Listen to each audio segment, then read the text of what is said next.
ये आपने कहा था बीच में कि आपसे कि मेरी कोई त्रुटि हुई, तो आपकी ये त्रुटि है। आपको फिर से एक बार और फिर इस मंच पर आना होगा। ये आपका योगाहार परिवार है। आप कभी भी आप आ सकती है, जी, कभी भी जी, क्लास ले सकती है। तो जी, आपका स्वागत रहेगा आगे भी।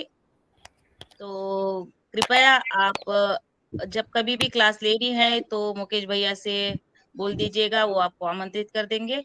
जी जी, माया बहन, और भी आपके कई होंगे तो उनके भी नंबर देते जाइए, और उनको भी योग क्लास में, इस योगाहार परिवार में हुँ, आपके जो भी सहयोगी है उनको आप आमंत्रित करिए। जी, जी, और बहुत सुंदर, अच्छा लगा, बहुत अच्छा आपने योग कराया। और आज भी हमने नया कुछ सीखा। म्यूजिक के साथ आपने योग कराया, अच्छा लगा। तो आपका जी, मैं धन्यवाद, और मुकेश मालवीय भाई साहब का भी मैं धन्यवाद करती हूँ। और मैं आगे अगले सत्र की तरफ चलते हैं, जो कि हमारे बीच में अभी दूसरे सत्र में डॉक्टर अ, हितेश जी, जी है। हितेश जी जानी। जी, तो मैं आगे मैं आदरणीय कुसुम भारद्वाज जी से निवेदन करती हूँ कि उनको वो अपने योगाहार मंच पर आज के मुख्य वक्ता को ससम्मानित आमंत्रित करे। आदरणीय कुसुम भारद्वाज जी।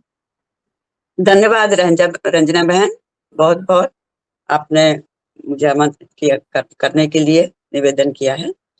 परमपिता परमेश्वर को प्रणाम एवं धन्यवाद।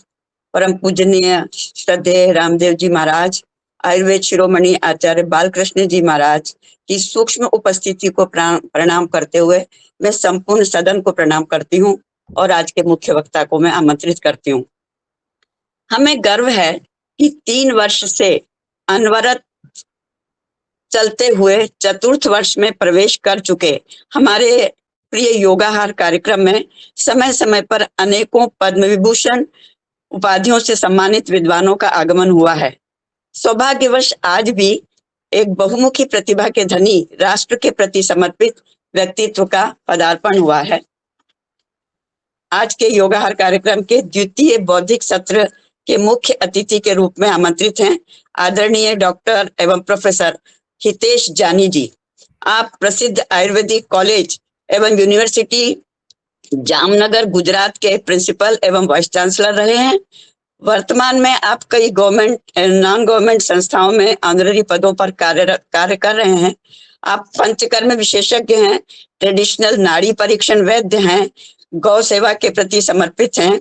वर्तमान में आप गवर्नमेंट ऑफ इंडिया के अंतर्गत एनिमल वेलफेयर बोर्ड, पंचगव्य रिसर्च सेंटर जूनागढ़, योग यूनिवर्सिटी अहमदाबाद, गौ विज्ञान फाउंडेशन जामनगर आदि ऐसी कई संस्थाओं, गर्भ विज्ञान, ऐसी कई संस्थाओं में डायरेक्टर एवं फाउंडर मेंबर के रूप में और अनुसंधान केंद्र के चेयरमैन हैं।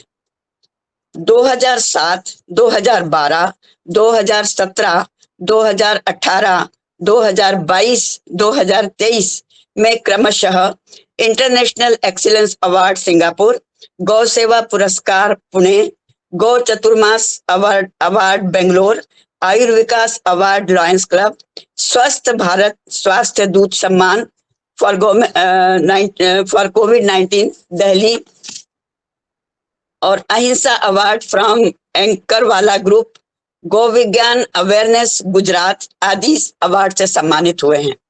इसके अतिरिक्त आयुर्वेद, गौ सेवा, योग आदि विषयों पर कई लेख एवं ग्रंथों के लेखक हैं।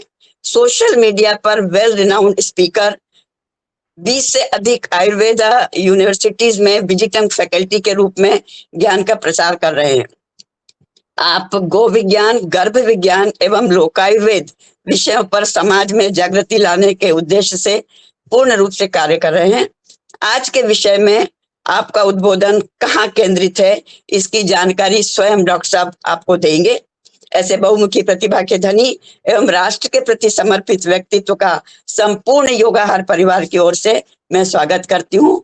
आप जुड़ चुके हैं 10 मिनट पहले से, इसके लिए मैं आपसे क्षमा मांगती हूँ डॉक्टर साहब कि मुझे समय से आपको समय में कुछ विलंब हो गया।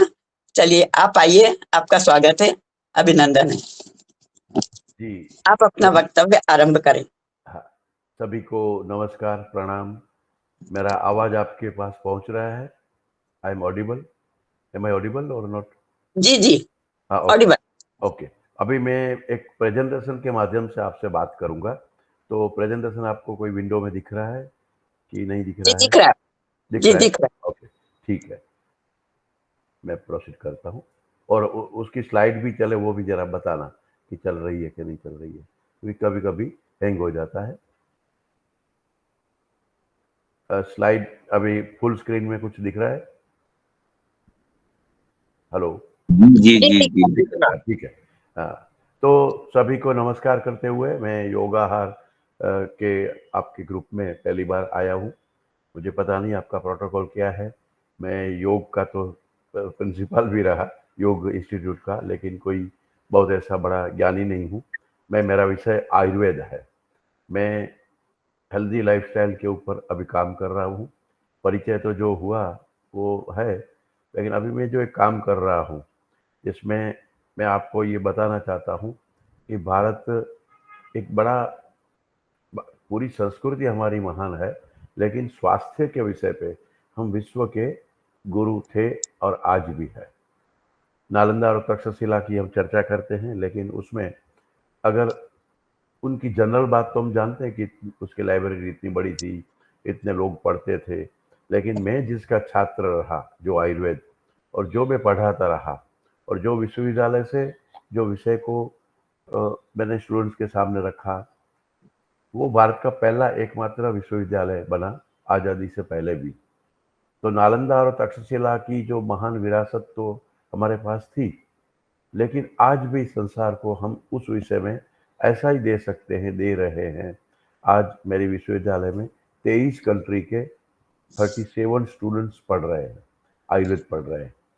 तो मतलब एक विरासत ऐसी है जिसको हम कम, भारत के लोग कम जानते हैं। ठीक है, आप जैसे योगाहार या योग के साथ जुड़े हुए लोगों को, और वैसे इन जनरल भारतीयों को आयुर्वेद के बारे में अच्छा लगता है। लगता है कि कोई काढ़ा पिलाते होंगे, कोई कभी कभी सेवा करते होंगे, या चूर्ण फाकी से पेशेंट को ठीक करते होंगे, या जुने पुराने वैद्यराज जो काम करते थे ऐसे होंगे। ऐसा नहीं है। आयुर्वेद एक अपनी विशिष्ट विरासत है। उस आयुर्वेद भारत की संस्कृति का कैसा हिस्सा था, वो मैं आज आपको बताने वाला हूँ। जो हिस्सा था वो कैसे उसके रिसर्च के माध्यम से हम लोगों के सामने फिर से ले जा रहे हैं। तो आप जो देख रहे हैं वो है एक भारत की बॉर्डर का लास्ट जिले का लास्ट गांव, लखपत। मैं प्रोजेक्ट के बारे में भी बताऊंगा। प्रोजेक्ट का नाम है लक्ष्यपथ आरोग्य परियोजना भारतीय सीमा कच्छ। मैं वैसे कच्छ का हूँ, अभी तो जामनगर में मेरा निवास है, लेकिन मैं मेरे अपने वतन के लिए कुछ काम करने के लिए फिर से वहाँ गया हूँ। तो जो गाँवों की मैं बात रखूँगा, जहाँ हम कुछ काम कर रहे हैं, जहाँ कुछ परिणाम मिल रहे हैं, जहाँ से संसार को कुछ विषय दे पाएंगे, दे रहे हैं, उसकी मैं चर्चा आपके सामने रखूँगा। मैं अभी एक जो स्लाइड बदला रहा हूँ, मुझे कोई एक बताइए कि जब स्लाइड बदले तो बदला है कि नहीं? कुछ स्लाइड बदला है। हाँ बस। तो अभी मैं समझता हूँ ठीक होगा, और कुछ ना बदले तो बीच में बताने का कष्ट करें। देखो, पाकिस्तान और भारत, आज़ादी जिसको हम कहते हैं, वैसे तो इस देश के दो टुकड़े हुए। आप सब लोगों ने ये सुना होगा, आप महसूस भी करते होंगे कि भारत का एक बड़ा हिस्सा, जो हिस्सा कभी विश्व के पटल पे अखंड भारत कहलाता था, आज वो हमारे हिस्से में नहीं है। उसी जगह पे मैं कुछ प्रयत्न कर रहा हूँ, जो मेरे पुरखों ने जो वहाँ कुछ तप किया था। तो भारत की जो जीवन शैली है, जिसके बारे में हम बहुत गर्व करते हैं, फक्र करते हैं, हम लोगों को बताते हैं कि हमारा जीवन बहुत अच्छा है, जिसको हम फिर नाम देते हैं उसको संस्कृति का। तो वो क्या है, उसमें से मैंने एक विषय, जो मेरा विषय है, जिसका मैं छात्र रहा, स्वास्थ्य। तो मैं भारत की जो अपनी स्वास्थ्य परंपराएं हैं, वो स्वास्थ्य परंपरा कितनी महान थी, कितनी सटीक थी, और कितनी आज भी प्रस्तुत है, आज भी कितनी प्रासंगिक है, वो बताने का, एक वो खोजने का और वो संसार को बताने का प्रयत्न करता हूँ। तो जो मेरा प्रोजेक्ट है, वो प्रोजेक्ट के नाम से तो लक्ष्यपथ प्रकल्प है।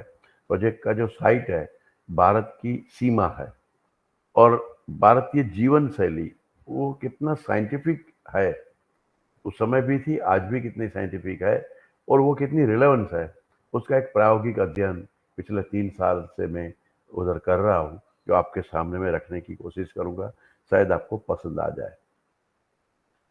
आप लोग कोई पंजाब से होंगे, और वैसे तो हमारे सबके जो गुरु नानक देव जिसको हम प्रणाम करते हैं, तो जो सिख पंथ या खालसा पंथ जिसको कहते हैं, तो उनके जो गुरु नानक या हमारे जो गुरु नानक उन यहाँ से मक्का गए थे। जब वो मक्का गए थे हमारे धर्म के प्रचार के लिए, वो हज पढ़ने के लिए नहीं गए थे, वो गए थे हमारे धर्म के प्रचार करने के लिए। तो वो यहाँ से गए थे। ये बड़ा पोर्ट था एक समय, समुंदर आज भी उधर है, उस समुंदर में वहाँ से कराची गए, डिप्लो बंदर गए, और फिर वहाँ से वो मक्का गए थे। उसी जगह पे उनको याद करते हुए एक अच्छा सा गुरुद्वारा लखपत साहिब, जो गांव का नाम था वो लखपत था, जो पोर्ट था वो लखपत था, तो वो लखपत से वहाँ गए थे। उनकी खड़ाऊ, उस समय की जो खड़ाऊ चाकड़ी जिसको कहते हैं वह, और उनके जो नानकाना साहब जो आज पाकिस्तान में है, वहाँ से उनके ननियाल से जो आया हुआ झूला, बच्चे को झुलाने का, वो जिसमें गुरु नानक देव झूले थे, वो झूला आज भी उधर अक्षुण पड़ा है, इतने साल सैकड़ों के बाद भी। तो वो मैं आपको वहाँ कभी आप आइए दर्शन करने के लिए, तो वो गुरुद्वारा लखपत साहिब जहाँ मैं अभी सिचुएटेड हूँ, और पूरा प्रोजेक्ट उसके आजू बाजू में चल रहा है। मैंने ये आपको मार्क करके बताया है कहाँ कच्छ बॉर्डर लखपत, वहाँ से कराची, कराची से कैसे गए थे ये मक्का। अब मक्का का मैं चित्र इसलिए बता रहा हूँ कि ये लखपत एक बड़ा पोर्ट था। वो फोर्ट टाउन, जो फोर्ट दिख रहा है वो पोर्ट टाउन भी था, यानी कि वो बंदरगाह था। हाँ, वहाँ से अब विश्व में, पूरे विश्व में, खास करके गल्फ के जो आप देश देख रहे हैं, और फिर गल्फ की खाड़ी के बाद नीचे अगर जाते हैं तो यूरोप, अफ्रीका आता है, और अफ्रीका से लेके आगे जाके यूरोप तक हम बिजनेस करते थे। हमारे जो समुद्रिक जहाज थे, हाँ, शिप थे, जो हम वहीं बनाते थे। आज भी मेरे गांव में वहाँ वही शिप्स बनते हैं पूरे विश्व के लिए। वो लकड़े के जहाज बनते थे जो दुनिया भर में उस समय सबसे बड़े थे, और उसके द्वारा हम यहाँ से, इस लखपत से, हम 14 कंट्री में देसी गाय का घी एक्सपोर्ट करते थे। सोना चांदी हीरा जवाहरात हम लाते थे। हमारे यहाँ जो सिंधी राइस होता था वो राइस हम एक्सपोर्ट करते थे, और भी कई चीज़ स्पाइसेस वगैरह हम एक्सपोर्ट करते थे। वो विरासत की जगह से मैं आपको जो कुछ चल रहा है वो बताऊंगा। वास्तविकता तो ये है कि भारत का जो लास्ट पिलर है, अभी शायद आप स्लाइड में देख रहे होंगे, 1175 नंबर का पिलर सामने जो है वो पाकिस्तान रेंजर है, हमारी साइड में हम बीएसएफ है, और फिर बीच में ये जो रण है ये आप देख रहे हैं। तो वास्तविकता ये है कि हम, भारत और पाकिस्तान जब अलग हुए, और अलग होने के बाद जो कश्मीर, जम्मू कश्मीर से जो बॉर्डर चली, ये यहाँ बॉर्डर हमारी समाप्त होती है। वहाँ बाकी साइड, बीच की साइड में इंटरनेशनल बॉर्डर होती है, और फिर बाद में होता है पाकिस्तान रेंजर। तो उस जगह में जो 10 गांव है, उस गांव की मैं बात रखूँगा। वहाँ क्या चल रहा है, वो हम क्या कर रहे हैं, उसकी सिचुएशन क्या है, और भारतीय जीवन शैली कैसे हम देख रहे हैं, आयुर्वेद से वहाँ लोग कैसे उसको समझ रहे हैं, ठीक हो रहे हैं, इसका एक बड़ा प्रयोग आपके सामने अभी मैं रखूँगा। सबसे पहले जो आप देख रहे हैं 7 नंबर की जो लाइन है, आपको एक मैं चार्ट दिखा रहा हूँ। ये कच्छ बॉर्डर जो विलेज डिस्ट्रिक्ट है, वो समुंदर भी है, रण भी है। तो कोस्ट लाइन है, बॉर्डर है, समुंदर का बॉर्डर भी पाकिस्तान से लगता है, और रण का बॉर्डर भी पाकिस्तान से लगता है। तो मैं जिस तालुका में हूँ, उस तालुका के 102 गांव है, उसमें से 39, यानी कि करीब 40 जितने विलेज समुंदर बॉर्डर पे है। वहाँ बिल्कुल खारी हवा है। समंदर से जो आंधी आती है, पवन आता है, पवन चलता है, वो बहुत सॉल्टी होता है। उस सॉल्टी वेदर से वहाँ का, आप थोड़ी देर उधर रुकेंगे तो आपका स्किन के ऊपर खाराश पड़ जाएगी। अगर आप उसको चखेंगे, उसका टेस्ट लेंगे, तो आपको लगेगा आपका स्किन नमकीन हो गई, इतनी खारी हवाएं समुद्र से चलती है। समुद्र जहाँ होता है, शायद आप कितने कोस्ट लाइन पर रहते होंगे, लेकिन जहाँ समुद्र होता है वहाँ समुद्र नीचे जमीन के अंदर आता रहता है, तो वहाँ पानी खारा होता है, वहाँ पानी मीठा नहीं होता। तो इस 40 गांव में 750 TDS से लेके 2500 TDS तक बह हुआ पानी है। तो इतना खारा पानी, इतनी खारी हवा, और मैं बारिश की बात करूंगा, लेकिन वहाँ खारी हवा है, खारा पानी है, नमकीन पानी है। तो कॉर्निया का डीजनरेशन, यहाँ जो कॉर्निया होता है उसका डीजनरेशन अपने आप होता है। स्किन खराब होती है, बालें खराब होते हैं, बालें जड़ने लगते हैं वहाँ अगर हम रहते हैं। तो वहाँ के जो 40 गांव है वो समुद्र के किनारे पे रहते हैं। वो अभी जो मैं आपको बता रहा हूँ, लखपत का रेनफॉल, ये 20 साल का मैंने आपको 2001 से 2020 तक का रेनफॉल का जो फिगर है वो आपके सामने रखता हूँ। पूरे भारत में सबसे कम बारिश होती है बाड़मेर में, और उससे भी बारिश जो नोटेड है वो लखपत में है, जहाँ हम काम कर रहे हैं। मतलब वहाँ बारिश नहीं है, मीठा पानी नहीं है, खारी हवा है 40 गांव में। और 42 गांव ऐसे हैं जो गांव रण के किनारे पे है। तो वहाँ रण में आंधी आती है, तो वहाँ से सैंडी वेदर होता है, बहुत सैंड के स्टॉर्म आते रहते हैं, बहुत धूप है। अभी आप आइए वहाँ, वहाँ कोई नोटिंग करने वाला नहीं है, इसलिए आपके सामने उसका टेम्परेचर नहीं मिल रहा होगा। लेकिन जो टेम्परेचर की हम बात कर रहे हैं वहाँ तो आप देखिए क्या हालत होती है। आप वहाँ की बालू में पापड़ सेक सकते हो, कच्ची रोटी सिकाई कर सकते हो बालू में। इतनी गर्म हवा, आंधी, समुद्र का खारा पानी की हवा, और वहाँ की जो जलवायु की स्थिति है, ये मैं बात कर रहा हूँ गुजरात की, ये बात कर रहा हूँ मैं भारत की। तो ये गुजरात जो विकसित राज्य आप जिसको कहते हैं, हम उसका गर्व भी लेते हैं। लेकिन इस डिस्ट्रिक्ट में, इस तहसील में 102 गांव में 40 गांव की हालत मैंने बताई, 60 गांव समुद्र रण के किनारे पे है, तो जहाँ पानी नहीं है। तो ऐसे सिचुएशन में जनजीवन कैसे पनपेगा, कैसे रहेगा, कैसे रहते थे वहाँ। एक जमाने में तो सिंधु बहती थी, इसलिए तो वहाँ इतना बड़ा जनजीवन विकसा। जो मोहनजोदड़ो जो हम कहते हैं, या प्री हड़प्पन सिविलाइजेशन की चर्चा करते हैं, वही सिविलाइजेशन की जगह है जहाँ से हमने लोगों को वेदों का ज्ञान दिया था। उसी जगह पे आज ऐसी स्थिति है, न पानी है, न बारिश है, न खेती है, न फल फूल है। तो ऐसे सिचुएशन में लेकिन लोग रहते हैं। वहाँ के 102 गांव की चर्चा मैं आपके सामने रखने वाला हूँ। अब उनकी जो आबादी है, हम कोई हिंदू मुस्लिम धर्म की चर्चा तो करने के लिए प्लेटफॉर्म नहीं है, और मेरे जैसा कोई एक शिक्षक इसके बारे में बोले वो सही भी नहीं है। लेकिन आपने कश्मीर फाइल देखी है, आपने केरला स्टोरी सुनी है, तो ये 2011 का मैं सेंसस का चित्र आपके सामने रख रहा हूँ। उस समय वहाँ 41% मुस्लिम आबादी थी, आज 64% है। क्योंकि 2021 के आंकड़े हमारे पास जारी नहीं किए गए सरकार ने।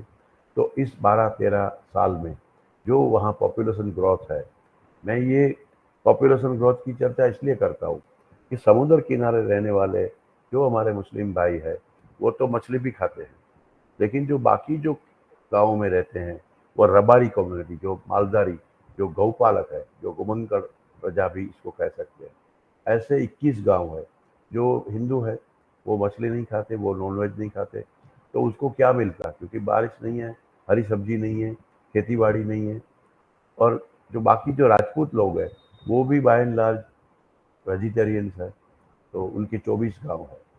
तो वहाँ आपको कुछ हरी सब्जी मिले न मिले, लेकिन 10 ग्राम चरस की पुड़िया स्मगलिंग होते हुए इस समुद्र किनारे आपको मिलेगी। तो ये काम करने वाले जो लोग हैं, ये जो व्यवस्था पालने वाले, या ये जो इंटरनेशनल एक्टिविटीज़ होती है, उसका भी वो केंद्र है। मैं इसलिए आपके सामने रख रहा हूँ कि भारत की ऐसी सीमा पे ये स्वास्थ्य की परियोजना चल रही है, जिसका अंदाजा आपको लगे, मैं आपको जरूर निमंत्रण भी दूंगा कि आप जरूर पधारिए, हम क्या कर रहे हैं। वही अब मैं तो उसका बैकग्राउंड बताने के बाद मैं ये बताना चाहता हूँ कि वहाँ क्या दिक्कत हो रही है। जब ये खारी हवा चलती है और सैंडी वेदर चलती है, बहुत धूप होती है, वनस्पति नहीं मिलती, हरी सब्जी नहीं मिलती, फल नहीं मिलते, तब हमारा आँख की समस्या बहुत होती है। तो वहाँ का कॉर्निया का डीजनरेशन आम तौर पे सबको होता है। बच्चों में ग्लासेस लगने, मैं एक छोटी बात आपके सामने रखूं, नवानगर करके एक छोटा गांव है जो युद्ध के समय, कारगिल के समय वहाँ से जो हिंदू लोग थे वो माइग्रेट करके इधर आ गए। तो वो गांव पूरा हिंदू है, लेकिन उनको ये जो मुश्किल है वो बताया मैंने। तो एक 5वीं कक्षा के स्कूल के बच्चों का जब हमने नेत्र परीक्षण किया, 92 बच्चे थे, उसमें से 2 ही बच्चे थे जिनकी आंखों की समस्या नहीं थी, 90 बच्चे को ग्लासेस थे। अब ये समस्या धीरे धीरे बढ़ रही है, बूढ़े लोगों में तो मोतियाबिंद होता ही है, और बाकी भी नेत्र की समस्या उधर ज़्यादा है क्योंकि खारी हवा है, ठंडी वेदर है, सॉल्टी वेदर है, उसकी वजह से। और हरी सब्जी नहीं मिलती, मछली नहीं खाने वाले लोगों को तो, मछली जो खाते हैं तो उसको तो कम से कम विटामिन ए मिल जाता है, लेकिन बाकी जो हमारे हिंदू भाई है उनकी इतने बड़े गाँवों के गाँव है जिनके बच्चों की ये नेत्र समस्या है। हमने उसको एड्रेस किया, और वहाँ आपको मैं बताऊं कि 102 गांव में सिर्फ 2 ही डॉक्टर हैं, 102 गांव के बीच में एक भी आई सर्जन नहीं है, एक भी ऑप्थेल्मोलॉजिस्ट नहीं है, एक भी नेत्र चिकित्सक नहीं है। ये 102 गांव की मैं बात कर रहा हूँ, क्योंकि उस बॉर्डर के गाँव में कौन डॉक्टर रहेगा, कौन रह पाएगा। तो ऐसी स्थिति में वहाँ के लोगों की आँख की समस्या है। उस आँख की समस्या में हम क्या कर रहे हैं, मैं कुछ बताने की कोशिश करूँगा, और उसको कैसे हम हमारी लाइफस्टाइल के हिस्से से, कैसे सामान्य रिसोर्सेज से, कैसे हमारी भारतीय जीवन शैली से, हमारे आयुर्वेद से हम उसकी आंखों को क्या मदद कर सकते हैं या क्या कर रहे हैं, वो मैं आपको बताऊंगा। अभी तो सिर्फ ये बता रहा हूँ कि वहाँ आंखों की, नेत्र की समस्या है। दूसरी समस्या है किशोरियों की। जो बच्ची, आपको मालूम है कि लेडीज डायनेमिक एनीमिया, लड़की 11, 12, 13 साल की होती है, मेंसेस शुरू होता है, तो हेमोग्लोबिन उसका वैसे भी कम रहता है, प्रेगनेंसी में कम होता है, मेनोपॉज के समय कम होता है। तो बाय एंड लार्ज महिला अपनी खून की कमी से तो वो ग्रसित रहती ही है। और यहाँ तो कोई हरी सब्जी नहीं है, वनस्पति नहीं है। जो मैंने बताया रबारी लोग, जिसके 21 गांव है, उनका, महिलाओं का, खास करके किशोरियों का, जब हमने रक्त परीक्षण किया तो 5 ग्राम हीमोग्लोबिन, 7 ग्राम हीमोग्लोबिन, 8 ग्राम हीमोग्लोबिन, 10 से तो किसी का भी ज़्यादा नहीं। अब ऐसी किशोरियों का आप हालत देखिए, तो हमसे रहा नहीं गया, हम देखते हैं। और उसी तरह से राजपूत लड़कियों का भी हीमोग्लोबिन बहुत कम है। तो ऐसी स्थिति में अब उनको क्या करना, कैसे मदद करना। अब क्योंकि वो आगे जाके जेनेटिक एनीमिया में कन्वर्ट हो रहा है। ये मैं ऐसे कोई शब्द यूज करता हूँ, शायद आप उसका अंदाजा लगा सकते होंगे कि एक लड़की जो एनीमिया से ग्रसित है वो मर तो नहीं जाती, धीरे धीरे बड़ी होती है, बड़ी होने के बाद शादी हो जाती है। अब वही जो लड़की है वो जब बड़ी हो गई, शादी हो गई, जो एनीमिया से ग्रसित है, तो आगे जाके प्रेगनेंसी में भी उसको और दिक्कत होगी। तो उनके गर्भस्थ शिशु है, उनको तो और समस्या होगी, उनका हीमोग्लोबिन और कम होगा। तो ऐसे में उनकी जो आगे जाकर डिलीवरी होने वाली है या जो नया बच्चा जन्म रहा है, वो जेनेटिक एनीमिया में कन्वर्ट ये सब हो रहा है, जिसको हम ठीक नहीं कर सकते। यहाँ कोई गायनेकोलॉजिस्ट नहीं है, कोई पैथोलॉजी लैब नहीं है, जिसमें वहाँ 102 गांव, बड़ा इलाका है, लेकिन किसी को भी खून चढ़ाना है तो 150 किलोमीटर दूर कच्छ के हेडक्वार्टर भुज में जाना पड़ेगा। वहाँ से पाकिस्तान 90 किलोमीटर है, और जिला मुख्यालय भारत का वो 135 किलोमीटर दूर है, और कोई व्हीकल नहीं मिलता। मुश्किल से पूरे दिन में एक आध कहीं मेन रोड पे जाओ तब आपको एक व्हीकल मिलता है। ऐसे गाँवों की लड़कियाँ जब हम देखते हैं तो हमें बहुत दर्द होता है। आप भी अगर आओगे, देखोगे, तो आपको लगेगा कि इस लड़कियों का क्या, इस जनजीवन की वजह से, इसकी भूख और सामरिक व्यवस्था की वजह से वो बेचारी, हमने देखा है कहीं किसी का एक्सीडेंट होता है, रोड एक्सीडेंट, या कोई गिरता है, कहीं चोट लगती है, तो खून निकलता है सर से, शरीर से, कभी डिलीवरी में खून बहता है। हम कहते हैं 108 को बुलाओ, एम्बुलेंस आ जाती है, क्योंकि सबको लगता है कि खून निकल रहा है, खून निकल रहा है, खून बह रहा है, खून तो जीवन है, खून को कैसे भी रोको। लेकिन खून निकलता है वो तो सभी को दिखता है, लेकिन खून बनता ही नहीं शरीर में, वो किसको दिखता है? वो लड़की महसूस करती है। जब आपका रक्त परीक्षण उसका होगा तभी आपको पता चलेगा कि वो लड़की एनीमिक है। दिखने से सामान्य आदमी को तो पता नहीं चलता, हम तो डॉक्टर लोग देख सकते हैं, आपको भी एक बार देखा है और दूसरी बार देखोगे तो पता चलता है, लेकिन जनरल तो पता ही नहीं चलता। तो ऐसी लड़कियों के लिए हम कुछ वहाँ कोशिश कर रहे हैं। उसी तरह से जो आप देख रहे हैं इस स्लाइड में, शिशुओं की हालत, जो बच्चे वहाँ जन्म रहे हैं वैसे भी वो लो इम्यूनिटी वाले हैं, और जो खून की कमी की चर्चा मैंने आपके सामने की, वहाँ इतनी धूप है, इतनी खारी हवा है, और ऐसे में उसको जितना वो चाहिए न्यूट्रिशन वो तो मिल नहीं रहा है, गरीबी बहुत है। तो ऐसे में उन बच्चों के, शिशुओं की क्या हालत होगी? वो बच्चे, कोई पेडियाट्रिशियन नहीं है, कोई मैंने बताया कोई डॉक्टर नहीं है जो बच्चे को देख सके। तो उस गाँव के बच्चों के लिए हम जो काम कर रहे हैं 16% से लेके, तो आयुर्वेदिक इम्यूनाइजेशन क्या काम करता है वो आपके सामने में रखूँगा। वही महिलाओं की चर्चा मैंने बाय द वे आपके साथ कर ली। वहाँ एक उमरसर नाम का गांव है, उस गांव में जब हम गए थे तो वहाँ की 4-5 महिला जो प्रेग्नेंट थी उसको बुलाया गया, उनको चेकअप किया गया। हमारी डॉक्टर करिश्मा जी है जो गायनेकोलॉजिस्ट, हमारी मेरी स्टूडेंट है, वो हमारे वहाँ आती है, सेवा देती है। तो उसने ब्लड चेक किया तो बताया कि सर, और मेरे पास तुरंत आई कि सर अभी इस महिला को तो 8वां महीना चल रहा है, कर 9वां महीना बैठेगा और उसका तो हीमोग्लोबिन 8 से भी कम है, तो ये बच्चे में तो दिक्कत होगी ही होगी, डिलीवरी प्रॉब्लम करेगा। या तो बच्चा को कुछ हो सकता है, या तो माता का खून तो बहेगा डिलीवरी में, तो या तो माता के ऊपर थ्रेट है, और अभी इसका 9.5-10 ग्राम हीमोग्लोबिन तो करना ही पड़ेगा। अब कल ही 9वां महीना बैठ रहा है, तो कभी भी ये डिलीवरी हो सकती है। तो जब चेक किया तो पता चला, डॉक्टर तो चिंतित थी, लेकिन हम वहाँ क्या करें? उस महिला को ले जाया गया मेन हॉस्पिटल में, वहाँ से कितने दूर ले जाने में कितनी दिक्कत हुई, और फिर उनको 2 बॉटल खून की जब चढ़ाई गई, आज उसने इतनी अच्छी सी बेटी को जन्म दिया है। लेकिन अगर ये उसको रक्त परीक्षण नहीं किया होता और खून चढ़ाया नहीं होता 2 बॉटल 600 सीसी, तो शायद इस बच्ची का मुंह हम और उसकी माँ देख सकते कि नहीं, पता नहीं। ऐसी वहाँ की सगर्भा महिलाओं की स्थिति है। प्रेगनेंसी तो होती रहती है, शादियाँ होती है, तो ऐसे में अंडर नरिश जो बच्चे भारत के नागरिक जो बॉर्डर पे है, वो क्या करेंगे, क्या होगा, वो आप शायद अंदाजा लगा सकते होंगे। अब जहाँ खारी हवा है वहाँ जोड़ों के दर्द, दांतों के दर्द होंगे ही होंगे। वैसे भी इन जनरल वहाँ कोई डेंटिस्ट नहीं है, तो वहाँ के लोगों की दांतों की समस्या बहुत है।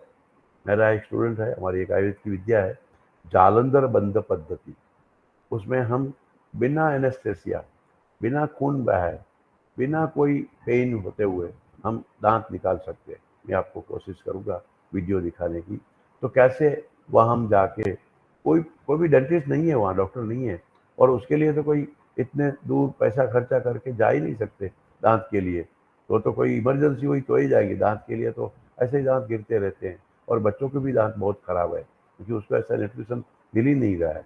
तो ऐसे में हम जालंधर बंद पद्धति से, वहाँ मेरा स्टूडेंट जो आज बहुत अच्छा बड़ा डॉक्टर है, जो डेंटिस्ट है, जो आयुर्वेद पद्धति से दांत निकालना, आपने कहीं देखा होगा मुझे पता नहीं, वो व्यवस्था आज कम है। वो हमारी ऐसी प्राचीन विद्या थी जो विद्या को हमने पुनर्जीवित करके, खास करके मेरे डॉक्टर जयशुभ करके जो मेरा स्टूडेंट है वो उधर आता है, और विदाउट एनेस्थेसिया, सुन्न किए बिना, हाँ, विदाउट ब्लीडिंग, दांत में से दांत निकाला लेकिन खून नहीं निकला और पेन भी नहीं हुआ। तो ऐसी जो विद्या है उससे हम उधर काम कर रहे हैं। एक बड़ा सुखद आश्चर्य है या सुखद परिस्थिति है, वहाँ गाय ज़्यादा है क्योंकि ये दोनों राजपूत, और ये जो मालधारी जिसको मैंने बोला रबारी कम्युनिटी, वो 60 गांव 70 गांव ऐसे हैं जो लोग गाय पालते हैं, और गाय है उधर क्योंकि वहाँ बहुत धुंध होती है, फॉग, तो फॉग के पानी से घास उगती है, इतनी फॉग होती है क्योंकि समुंदर और रण की जो हवाएं मिलती है तो वहाँ बहुत धुंध होती है। तो और बारिश थोड़ी भी गिरी तो उधर बहुत अच्छे ग्रास होते हैं क्योंकि यहीं से तो सिंधु की ये जगह है, सिंधु बहती थी एक जमाने में, धीरे धीरे सिंधु उस साइड में आज पाकिस्तान के पार्ट में चली गई, या ये पार्ट हमारे पास नहीं रहा। तो वो वहाँ की ज़मीन में बहुत मिनरल है, वहाँ इतना मिनरल्स है कि थोड़ी भी बारिश गिरी तो बड़े बड़े घास के मैदान उधर है, बहुत बड़ा फैला हुआ इलाका है। तो वहाँ गाय आज भी है, आज भी घास थोड़ा है जो गाय खा सकती है, और बहुत अच्छा सा दूध वहाँ का मिलता है। ओरिजिनल गौपालक लोग उधर है, वहाँ व्यवसाय ही गोपालन है। और इवन इतने हद तक कि मुस्लिम भी गोपालक है, जितने भी लोग हैं समुद्र किनारे भी रहते हैं लेकिन वो गौपालक तो है ही। तो और कुछ 200-300 साल पहले वही राजपूत लोग थे जो कन्वर्ट होके मुस्लिम बने हैं। तो वो बाय एंड लार्ज वहाँ गाय है, और गाय की वजह से क्या हो रहा है मैं आपको बताऊंगा। तो एक गाय माता कितनी सुरक्षा दे सकती है, तो उसकी चर्चा मैं बाद में करूंगा। वहाँ इकोलॉजी तो है, इकोलॉजी तो होगी, वहाँ डेजर्ट इकोलॉजी है। वहाँ जो रण है, रण में भी कुछ वनस्पतियां जो उगती है वो उसी एरिया में होती है। बाड़मेर में होगी गूगल, या तो इजराइल में होती। ऐसी जमीन में इतने अच्छे कुछ न कुछ वनस्पति है जो लोगों की चिकित्सा कर सकते हैं। ऐसे वहाँ ट्रेडिशनल हीलर भी है, डॉक्टर नहीं है, लेकिन वहाँ के लोग जो वन विचरण करते हैं, वन की वनस्पतियां को जानते हैं और उससे उसकी चिकित्सा करते हैं। ऐसे ट्रेडिशनल हीलर भी है, कुछ वनस्पतियां भी है। भले बहुत बड़ी लंबे लंबे वृक्ष, बड़े पेड़ न हो, उसके छांव न हो, लेकिन वो कटीली नुकीली वनस्पति भी कितना हेल्प दे सकती है।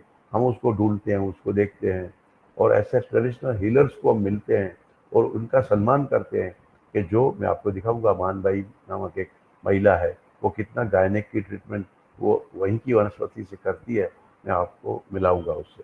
तो वहाँ हमारा एक प्रोजेक्ट है, उस वन का संरक्षण कैसे करना, उस ऐसे वनस्पति का कैसे लोगों को फायदे देना, उसका परिचय करना और उस वनस्पति की रक्षा करना, उनके लिए कुछ प्रोजेक्ट में काम करना, और ऐसे जो ट्रेडिशनल हीलर्स है उसको रिकग्नाइज करना, उसको मोटिवेट करना और उसकी सेवा में उपयोग में लाना सिस्टम में, ऐसा हम कुछ प्लान कर रहे हैं।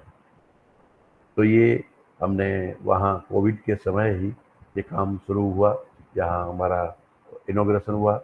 वहाँ ये आरोग्य भारती के नाम से प्रोजेक्ट है, और आरएसएस की एक सीमा जन कल्याण समिति है, उनके थ्रू पहला एक डिस्ट्रिक्ट लेवल का एक कार्यक्रम किया, जिसमें हमने ये विषय रखा कि भाई ये यहाँ की, ये मेरा 5 साल का सर्वे था। उसके बाद उसका मास्टर प्लान बना कि हम क्या करेंगे।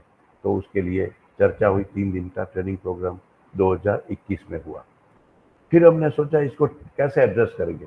ये जो आप बच्चे देख रहे हैं वो नवानगर गांव के हैं। ये गांव पाकिस्तान भारत बनने के बाद 71 में जब कारगिल युद्ध हुआ, तब ये पूरे वहाँ से माइग्रेट होके इधर आ गए। हमारा एक कार्यक्रम है आरोग्य मित्र। तो 5 दिन का, जो हम मेरी यूनिवर्सिटी में 5.5 साल में हम बीएमएस बनाते हैं, मैंने उसको एक अच्छा ऐसा डिजाइन किया है, रीडिजाइन करके 5.5 दिन का एक ट्रेनिंग प्रोग्राम बनाया, जिसका नाम दिया है आरोग्य मित्र। वो खुद अपना शरीर को जाने, एनाटॉमी फिजियोलॉजी से लेके 5 दिन में हम स्वास्थ्य क्या है, उसको कैसे बीमारी आती है कैसे ठीक कर सकते हैं, अपनी वनस्पति से, अपनी घरेलू औषधि से वो कैसे ठीक हो सकता है। कुछ फर्स्ट एड है, कुछ आंखों का इलाज है, कुछ गाय पंछी की वजह से वो क्या कर सकता है, वो उसको सिखाते हैं। तो ट्रेनिंग होने के बाद इस बच्चों का सर्टिफिकेट वितरण हुआ। तब वहाँ के मेरे साथ जो खड़े हैं, वहाँ के मिनिस्टर थे, हमारे गुजरात के मिनिस्टर है, वहाँ की एक महिला संत है, वो आई थी, और ये बच्चों को आरोग्य मित्र नाम दिया गया। ये हमारा प्रकल्प मैं इसलिए बता रहा हूँ कि 5.5 दिन में 5.5 साल का सिलेबस जो उनको काम में आ जाए। उसको डॉक्टर नहीं बनाना है, उसको इतनी विद्या नहीं देनी है, लेकिन खुद का स्वास्थ्य खुद कर सके। हम कितना उधर रहेंगे, कितनी व्यवस्था रह जाएंगे, कितना लोगों को, जब सरकार नहीं पहुंच रही है तो हम क्या कर सकते हैं। तो ये आरोग्य मित्र नामक एक प्रशिक्षण कार्यक्रम है, वो हम वहाँ चला रहे हैं। वहाँ के लोकल्स को, वहाँ के बच्चों को ट्रेनिंग देना। ये सायण नामक गांव है। ये दूसरे हमारे शिक्षा मंत्री आए थे, वहाँ के वाइस चांसलर को मैं ले गया कच्छ के, कि देखो ये हमारे गांव कैसे पढ़ाना चाहिए। मैं तो यूनिवर्सिटी में था, मैं तो खुद यूनिवर्सिटी के इतने बड़े पद पे था। मैं श्लोका आयुर्वेद यानी बड़ी बड़ी संहिताओं पढ़ने के बाद लोगों को बीएमएस एमडी पीएचडी करवाते थे हम। लेकिन 5 दिन में इस लड़कियों ने क्या सीखा, आप जरूर आइए, नए मॉडल की आप यहाँ देख के जाइए, भारत में ये हो रहा है। तो ये आए थे, इस बच्चियों ने आरोग्य मित्र का प्रशिक्षण लिया। ये दूसरा गांव है। तो उसी तरह से ये तीसरा गांव है, ये राजपूत कम्युनिटी का, जहाँ पुरुष और स्त्री साथ में नहीं बैठ सकते। इतनी मर्यादा वाले गांव में हमने उसी बच्चों को, उसी लड़की लड़कों को उनको सिखाया, और ये लास्ट दिन में उनके ट्रेडिशनल ड्रेस जो है उनके थ्रू उसका सब सर्टिफिकेशन हुआ। तो ये ऐसे आरोग्य मित्र नामक जो कार्यक्रम है वो वहाँ हम चला रहे हैं। वहाँ के आर्मी के ऑफिसर्स, बीएसएफ के ऑफिसर्स जो बॉर्डर पे बीओपी है, उनके लोगों को हम बुलाते हैं, वो जुड़ते हैं। हम लोग तो, मेरे डॉक्टर तो उनकी भी सेवा के लिए हम उधर जाते हैं। तो ये आपके सामने मैंने इसे इसलिए रखा कि वहाँ क्या चल रहा है। लड़कियों को हमारी ये डॉक्टर करिश्मा जी है, ये लड़कियों के साथ बैठी है, किशोरियों के साथ, जिसका रक्त परीक्षण हुआ, और उनको समझाते हैं कि आपके ही खान पान में क्या बदल करोगे तो आप उसमें से क्या, आपको आयरन कैसे मिल सकता है, हम आपको जो आयुर्वेदिक हर्ब्स जड़ी बूटी दे रहे हैं उससे हीमोग्लोबिन कैसे बढ़ेगा, आपको माहवारी के समय कैसे स्वच्छता रखना और कैसे अपना सैनिटरी हाइजीन ठीक रखना, उसके बारे में किशोरियों को अवगत किया कराया जाता था। ऐसे 456 लड़कियों का हमने रक्त परीक्षण अभी तक किया है, और उनको आयुर्वेदिक दवाई से, आयुर्वेदिक पद्धति से, उनके खान पान में बदल करने से कैसे हीमोग्लोबिन ठीक होता है। उसी तरह से ये हमारी गायनिकोलॉजिस्ट डॉक्टर करिश्मा बहन सगर्भा को बुलाती है, उससे बात करती है, उसकी समस्या जानती है, उसका खून चेक करती है, उसका हर ट्राइमेस्टर में, हर 3 महीने आके उसके ट्रीटमेंट, उसको आयुर्वेदिक ट्रीटमेंट देती है। ये मेरा स्टूडेंट है डॉक्टर हेमांग। ये हेमांग आँख का डॉक्टर है, ये एमएस हुआ है, लेकिन मैंने बोला अगर मैं उधर रहता हूँ तो तुम्हें भी महीने में 1 बार आना चाहिए। तो वो फंडस्कोपी, रेटिनोस्कोपी उधर आके करता है, अपने सब सामान। उनकी पत्नी भी, ये नीलम है, उनकी पत्नी है, वहाँ के एक एक महिलाओं, एक एक बच्चों का, खास करके स्कूलों में जाके वहाँ का नेत्र परीक्षण करते हैं, और उनको ग्लासेस अगर होता है तो हम ग्लासेस गिफ्ट करते हैं। और बच्चों को तो ग्लासेस नहीं देना है, उनका तो चश्मे के नंबर उतारना है, उसका ग्लासेस कम करना है। तो वो कैसे कर सकते हैं, मैं आगे थोड़ी चर्चा करूँगा। बच्चों को स्वर्ण प्राशन हम देते हैं, जो ये एट ए टाइम इम्यूनाइजेशन है। We are in favour of immunization, we are against of vaccination. ये कोई वैक्सीन उसको बच्चों को मिलती नहीं है, देते नहीं है, समझते नहीं है। सरकार पहुंचने की कोशिश करती है, लेकिन वैक्सीन का कोई कोल्ड चेन मेंटेन करना वहाँ बहुत मुश्किल है। तो आयुर्वेदिक इम्यूनाइजेशन, हजारों साल तक हमको कोई वैक्सीन क्यों नहीं लेनी पड़ती थी, भारत का आदमी क्यों स्वस्थ था, दुनिया में हमारी आयुर्वेद की जो ज्ञान की प्रक्रिया थी वो क्या थी, ये हम उधर करके बताते हैं कि कोई बच्चों को कोई दिक्कत नहीं होगी। आज वहाँ के बच्चों का स्वास्थ्य 2 साल में कितना सुधरा है, वह 3 गाँव में भी चल रहा है। ये डॉक्टर जयसुख मेरा स्टूडेंट है, जो इसका वीडियो मैं बाद में दिखाऊंगा। लेकिन इस तरह से बिठा के, ये पीछे मिनिस्टर बैठे हैं, वो देख रहे हैं, सामने पब्लिक है, उनके सामने इस जो आदमी है उसके 2 दाढ़, यहाँ के जो मॉलर और प्री मॉलर दोनों हिलती थी, इतना कष्ट होता था, वो खा नहीं पा रहा था, चबा नहीं पा रहा था। तो उनके 2 दांत कैसे ऐसे विदाउट एनेस्थेसिया, विदाउट ब्लीडिंग कैसे निकाला, वो जब वीडियो आएगा तब आपके सामने मैं बताऊंगा। ये हम बिल्कुल सिंपल वे में, with in a fraction of second हम ये निकाल लेते हैं। गाय के बारे में मेरी एक कामधेनु कथा है, कभी मौका मिला तो आपको वो बताऊंगा। जैसे सत्यनारायण की कथा के 5 अध्याय है, उसी तरह गाय के 5 जो गव्य है, दूध दही छाछ, दूध दही मक्खन के बारे में मैं वैज्ञानिक तथ्य बताता हूँ। तो पूरी गाँव के लोगों को बड़े स्क्रीन पे बताता हूँ कि गाय को माता क्यों बोलते हैं, उसके दूध में ऐसे कौन से तत्व है, गौमूत्र से कैसे इलाज कर सकते हैं, जमीन का इलाज भी कैसे हो सकता है, हम हमारे स्वास्थ्य के लिए गाय का कितना महत्व है, हमने क्यों माता बोला, वो सब में वैज्ञानिक वो कथा है, वो समझाता हूँ। ये जो आप देख रहे हैं मेरे साथ खड़ी है, वो मानबाई है, वो महिला है, वहीं की, वो जिसको आज की भाषा में हम कहते हैं वो आदिवासी है, वो जनजाति महिला है। वो जनजाति महिला 20 प्रकार की वनस्पति जानती है और गायनेक की ट्रीटमेंट करती है। उन लोगों में, उस बॉर्डर के एरिया की महिला का यही गायनेकोलॉजिस्ट है, जो कच्छी लैंग्वेज है उसके अलावा गुजराती भी नहीं जानती। उन्होंने कभी बस नहीं देखी, ट्रेन नहीं देखी, कभी वो कहीं बाहर नहीं गई है, लेकिन ये महिला अपनी परंपरा से, अपना ज्ञान से वो कितनी सेवा दे रही है। हमने उसको मिनिस्टर के थ्रू सम्मान करवाया। ऐसे लोगों को हम ढूंढते हैं, जिससे बात करते हैं, उसको रिकग्नाइज करते हैं। ये हमारा ट्रेडिशनल हीलर है, जो हमारी परंपरा को बचा के रख के बैठे हैं। वही ज्ञान की धरोहर है, उसमें डॉक्टर इसको कभी नहीं बनना पड़ा, लेकिन कितने मरीज का इलाज किया, जब उससे आप मिलोगे तो अच्छा लगेगा। ये बात में रिसर्च के स्कॉलर्स जुड़े, इसलिए एक मेरा सेमिनार हुआ था। ये जो महिला है विधानसभा की अध्यक्षा है हमारी, अभी अगली विधानसभा में, ये डॉक्टर, खुद डॉक्टर भी है और असेंबली की वो चेयरपर्सन थी, 2-3 मिनिस्टर है, कुलपति है। मैं यूनिवर्सिटी के छात्रों को बताता हूँ, रिसर्च स्कॉलर को, कि खरा सही रिसर्च तो आप लैब से निकल के लैंड में आओ। लैब भी जरूरी है, लेकिन लैंड में, जमीन में जो हो रहा है, जमीन में जो समस्या है, जमीन के ऊपर जीने वाले लोगों के सामने जाओ और उसको फिर रिसर्च करके उसको कुछ हेल्प करो। आपका रिसर्च लैब से लेकर लैंड में कैसे कन्वर्ट कर सकते हो, और वो आप करने के लिए मेरे पास आओ, हमारे रिसर्च प्रोजेक्ट में जुड़ो, ये मैं बताता हूँ। ये अहमदाबाद की टेक्नोलॉजी यूनिवर्सिटी है, जीटीयू, गुजरात टेक्नोलॉजी यूनिवर्सिटी, उनकी वहाँ मेरा सेमिनार हुआ था। मैं बताता हूँ लोगों को कि देखो आप आओ, इंजीनियर्स को कहता हूँ भाई, टेक्नोलॉजी और ट्रेडिशन, जो हमारी परंपरा है, उसमें कोई आप टेक्नोलॉजी का यूज़ कर सकते हो, तो उस मान भाई को आप इस तरह से कोई गैजेट आप दे सकते हो जो काम कर सके, तो वहाँ के और विलेजों में जा सके। वहाँ के जलवायु की समस्या है, तो अब ऐसा कोई आरओ प्लांट हम बना सकते हैं जो आयुर्वेदिक हर्ब से बन सके, और वो आरओ प्लांट, वहीं आयुर्वेदिक आरओ प्लांट वहाँ का पानी का टीडीएस कम कर सके। तो ऐसे ऐसे विषयों में रखता हूँ। कोई रिसर्च स्कॉलर इसमें शायद इसको लगे कि नहीं, मेरे देश की ये रिसर्च करने की भी जगह है, और मैं, मेरी टेक्नोलॉजी है, मैं ट्रेडिशन के लिए यूज़ करूँगा। उस गांव में गवर्नमेंट का सेटअप मैंने बताया, सिर्फ 2 ही एमबीबीएस डॉक्टर है, एक्सपर्ट डॉक्टर तो कोई है ही नहीं, न गायनेकोलॉजिस्ट, न पैथोलॉजिस्ट, न रेडियोलॉजिस्ट, न ऑप्थल्मोलॉजिस्ट, न ऑर्थोपेडिक सर्जन। लेकिन जो थोड़ा बहुत भी गवर्नमेंट का नेटवर्क है, आशा वर्कर, तो गांव गांव की आशा वर्कर, लेकिन उनको फॉलोअप के लिए, उनकी ट्रेनिंग के लिए ज़्यादा व्यवस्था नहीं है। तो वहाँ के गवर्नमेंट मेडिकल ऑफिसर ने बोला कि सर आप जो 5 दिन उधर सिखा रहे हो, तो हमारी आशा वर्कर को आप सिखाओ, तो वो तो गांव में ही रहती है, कुछ सीखेगी, तो कुछ उसको, तो उनका ट्रेनिंग प्रोग्राम हुआ था। और वहाँ मैंने एक सूत्र दिया है, क्योंकि गाय तो आज भी है, तो गाय, ग्राम और गौरी, यानी महिला भारत की जीवन डोरी है। क्या करती है मैं आपको दिखाऊं। ये जो 5 दिन का ट्रेनिंग प्रोग्राम होता है आरोग्य मित्र का, उसके बाद हमारा 1 दिन का ट्रेनिंग प्रोग्राम होता है पंचगव्य से कुछ चीज़ें बनाना, कुछ आर्टिकल बनाना। वहाँ कोई रोजगार नहीं है, वहाँ कोई हुनर नहीं है, वहाँ कोई बिजनेस नहीं है।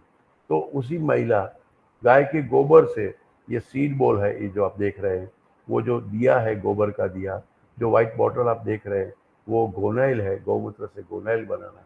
और ऐसे 56 आर्टिकल हमने वहाँ सिखाते हम। और वो महिला, उसको हम सीड देते हैं टमाटर का, गाजर का, मूली का, मिर्ची का, बैंगन का, और वो उसका गोबर के साथ मिक्स करके उसको एक मोल्ड देते हैं, तो सीड बॉल बनाते हैं। दिल्ली में, मुंबई में, अहमदाबाद में, कलकत्ता में हम उस सीड बॉल को लोगों को देते हैं, अपने टेरेस गार्डन के लिए, किचन गार्डन के लिए, ऑफिस गार्डन के लिए। इस महिला को हम एक सीड बॉल का 1 रुपया देते हैं। तो कोई एक लड़की 1000 सीड बॉल बनाते, 1000 रुपया मिलता है। अभी होली थी, तो हमने शहरों में होली में आप लकड़े मत जलाओ, उपले से आप करो, तो गाय का गोबर से प्रोपिलीन ऑक्साइड बढ़ता है, तो अपने आप ये मास फ्यूमिगेशन होता है, तो बहुत से बैक्टीरिया, वायरस चले जाते हैं। गाय के गोबर में इतनी ताकत है। तो गोबर के उपले वहाँ की महिला बनाती है, एक उपले का 1 रुपया, 1.25 रुपया हम देते हैं, और लाखों उपले अभी इस गांव की महिलाओं ने गाय माता से, गाय के गोबर से पैसा कमाया। तो ये वहाँ हमारी पंचगांव की ट्रेनिंग होती है। ये 4 गांव का आपकी महिलाओं का चित्र आपके सामने रखा। वहाँ कोई संसाधन नहीं है, तो वहाँ के लोगों को हम बायोगैस से कैसे आप चूल्हा जलाओ, कैसे रसोई करो, कैसे रसोई में आपका चेंज हो सकता है। एलपीजी के लिए आप शहरों में मत जाओ, लकड़े मत जलाओ, तो गाय के गोबर से ये गोबर गैस, फ्लोटिंग गोबर गैस प्लांट है। ऐसे 5 गांव में हमने हमारे आप जैसे कोई सज्जन के द्वारा गिफ्ट किए हैं। और वो सुबह का नाश्ता, दोपहर का भोजन, शाम का भोजन, ऐसे वो 3 बार, सिर्फ 4 गाय अगर आपके पास है, तो उनके 1 दिन के गोबर से डेली आपको इसमें गोबर डालना पड़ता है। स्लरी बाहर निकलती है, वो भी खाद में काम में आता है। लेकिन जो गैस बनता है 45 दिन के बाद, उस फिर डेली वो गैस आप यूज़ दिन में 3 बार कर सकते हैं, सिर्फ ये 4 गाय से। ये फैमिली गोबर गैस का प्लांट है। आपको क्या हो सकता है गाय से, कितना परिवर्तन आता है, कितना आर्थिक फायदा होता है, वो आपके सामने रखा। एक एक ग्वाला की इतनी गाय है, किसी की 100 गाय, किसी की 200 गाय, किसी को 300 गाय, वहाँ 30,000 गाय है। ये कल्पना नहीं कर सकते। एक समय वहाँ से घी का एक्सपोर्ट होता था। मेरी इच्छा ऐसी है कि फिर से वो ये वहाँ के मालधारी महिला और मालधारी हमारी डॉक्टर के साथ है, तो वो पशुपालक नहीं है, वो तो गौपालक है और हजारों साल से यही काम करते आए हैं। उनके बीच में हम रहते हैं, उनसे बात करते हैं और वो इतना भारत का समृद्ध विरासत है, हमें बहुत उधर आना रहता है। आप भी कभी आइए और उस गाय से कैसे बिजनेस चल सकता है अगर देखना है तो देखिए, और उसमें कितना चेंज करने की। तो भारत का कंट्रीब्यूशन विश्व में क्या है? सेविंग लाइफ, एक्सटेंडिंग लाइफ और इम्प्रूविंग लाइफ। तो अपनी जीवन शैली ऐसी करो जिससे दुनिया को हम कुछ दे सकते हैं। तो ये आपके सामने मैंने ये विषय रखा। ये कुल मिला के वहाँ की लड़की, ये तो अभी नहीं समय है बताने का, लेकिन ये जो लड़की है आरोग्य मित्र बनी, उनका यूट्यूब में है, आप कभी देख सकते हैं। तो ये लड़की कहती है कि 5 दिन में मेरा क्या चेंज हुआ, आज मेरे पास क्या ज्ञान मिला है, वो सब आपको बताती है। ये लड़की के पास 32 भैंस है। डेयरी डेवलपमेंट की वजह से उधर डेयरी दूर दूर दराज में पहुंच गई है, तो डेयरी में वहाँ भैंस आ गई है, ये समस्या है। उस गाय तो उसके पास थी नहीं। उसने बोला कि सर मेरे गांव में आओ, मेरे घर में आओ। मैंने बोला तेरे पास तो गाय है ही नहीं, मैं क्यों आऊँ तेरे घर, मैं तो गाय का प्रेमी हूँ, तुम भैंस पाल रही हो। तो 15 दिन के बाद जब मैं एक बार गया फिर से, कि सर आज तो हमारे पास आइए। मैंने क्या? क्योंकि मैंने गाय खरीदी है। तो मैंने तूने गाय खरीदी? तो उस राजू हमारी लड़की ने अपने जो शादी के लिए जो बचत की थी, जो गहना खरीदा था, शादी के लिए खर्चा बचाया था, वो पैसे से उन्होंने मुझे शादी में बाद में करूंगी, अब मैं गाय लूंगी, तब आप मेरे घर आई। तो वो कितना परिवर्तन आ रहा है वो आपको बताने की मैं कोशिश कर रहा था। अभी आप ये जो मेरा वहाँ का जो प्रकल्प है उसको आप शायद सुन पाओगे, थोड़ा देख पाओगे। 1-2 मिनट आपकी लूंगा।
तो ये मेरा पूरा जो प्रकल्प था ये आपके सामने मैंने रखा कि कैसे हम हमारे आयुर्वेद से हमारी जीवन शैली को ठीक रख सकते हैं, गाँवों को ठीक रख सकते हैं।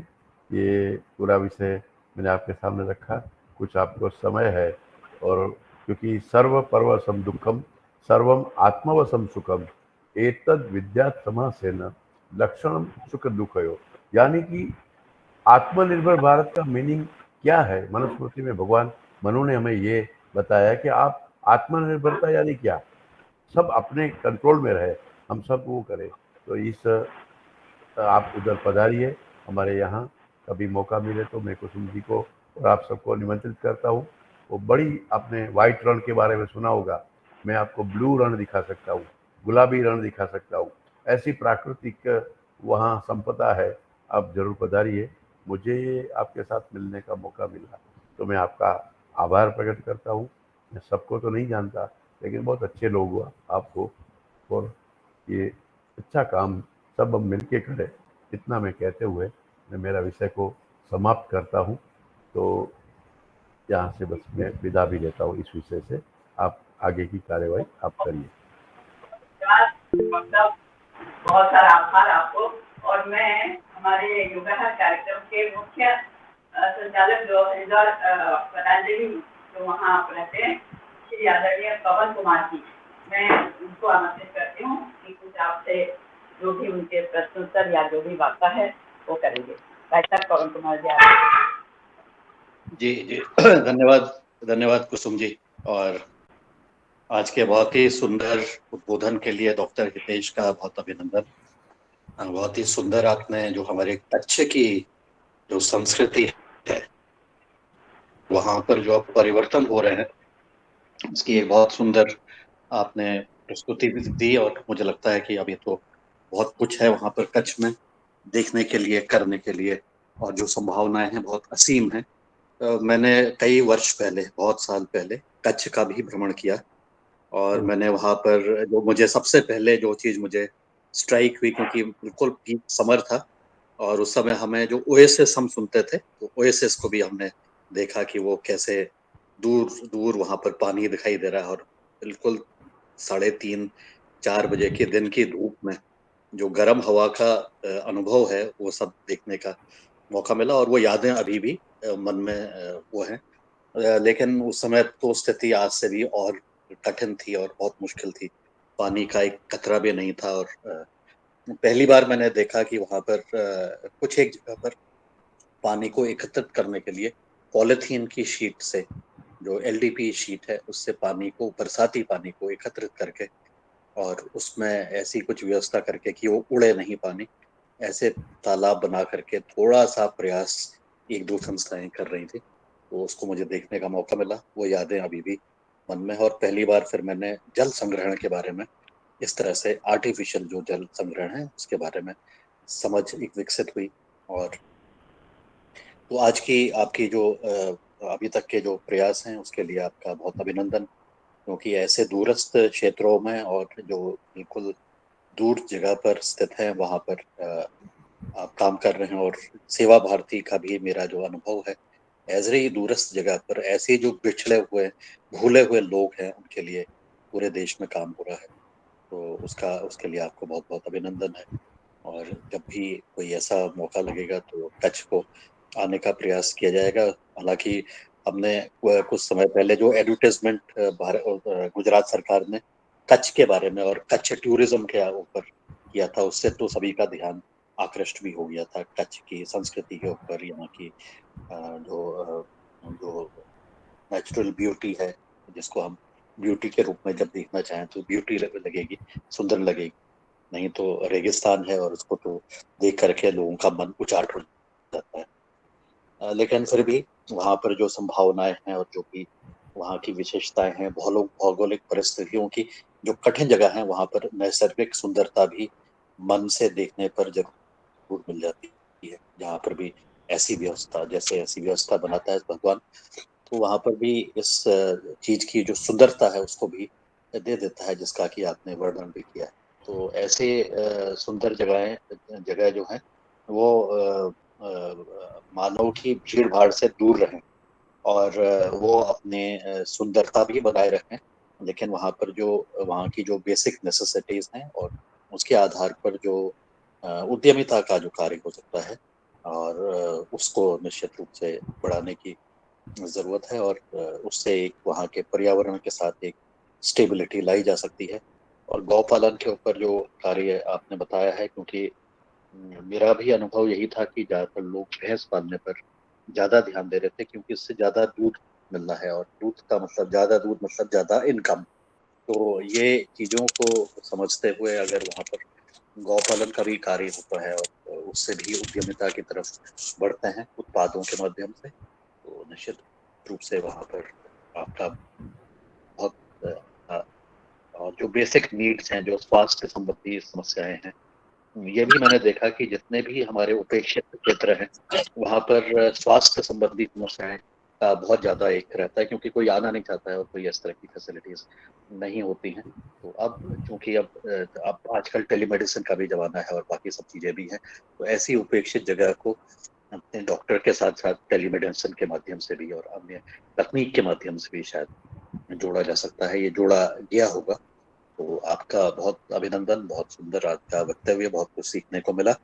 और जो जहाँ तक के डेमोग्राफी की बात है, जो डेमोग्राफी जो कल्चर के साथ कहीं ना कहीं कई बार कन्फ्लिक्ट हो जाता है, उस विषय को कैसे टैकल कर रहे हैं, उस विषय के ऊपर सोच क्या है सेवा भारती की, उसके बारे में भी अगर आप कुछ प्रकाश डालेंगे तो वो बहुत होगा। अगर क्योंकि क्या हो रहा है कि यहाँ पर जब हमारी खान पान की आदतें चेंज हो गई, हमारी पहनावे की आदत चेंज हो गई, हम किसी को मानने या नहीं मानने के वजह से हम जरा सी अलग हो जाते हैं। एक जो समाज का ताना बाना है, उस चीज को का दृष्टिकोण और उसके प्रति कुछ अगर सकारात्मक प्रभाव हो रहा है तो उसके विषय पर भी आप बताएंगे तो बहुत अच्छा रहेगा। जी नमस्कार, धन्यवाद।